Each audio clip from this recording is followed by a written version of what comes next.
همچین موتر به این مقبولی پیشرویت است. نمیخوای درباره این معلومات کسب کنی از آمد جان؟ ایشون خودت بگو ما آخر خوش کردیم آخر ما مشتم یا خودت معلومات بده. موتر ما که از کراون 2007 مدل است، فول آپشن است، خطدار است، لیدر سیت است، سیتیان فل داره، 6 سالند است. دیگه این موترهایی است که به نام شاهی میگن. خوب است که استاد زانه که تو ساتمن شکر فازه بخیر. آپشن های بسیار خوبیش است دیگه. هر موتر ما از خود شوقی خودم میده. بله.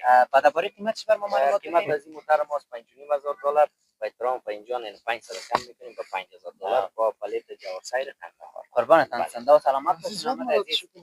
خیر فهم جان صدایتون خالی نمونه. صدی رو برای خودت کم نکنید. خدا کمتون نکنه. نه میتون ما بوزه اول یه پسند نکنید. معلومات هم میابته بسیار کمک معلومات. این فلدر است. فلدر است. فلدرهای 2014 است. برقی است. 4 سالن. قیمت از این زن کفتی؟ قیمت از 6,500. 6,500 باز آمد. بعد آمدیم سعی مسعی از این موتر بسیار می موتر من خوشم آمده. معلومات میتونید داده؟ داخلش بیش داخلش بیشه نه؟ صحیح. موتر 1 ساعت از پشت زمین. که نیستم داخلش نیست. خیر برمیاره. میتونی نانسمه خودتان پیش نمیشینی؟ راحت باش فهم جان نمیتونم. بگی معلومات دقیق. موتر ما است سویفت است. سویفت است. 2009 است. پلیت هم داره. هر چیز. قیمت مناسب است. مناسبش به می خاطر خودت $2,700. از کم نمیشه؟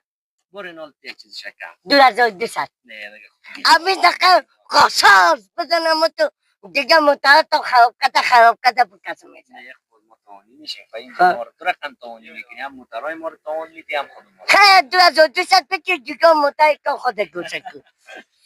نه گفتن من خوب قدم میرسه دوست عزیز. خیر یک کمت پشتی هم میمانه. آخه کم نمیتونه 2,700. خاطر خود 2,600. 2,200 خدا نیک مبارک کنه. خیر باشه.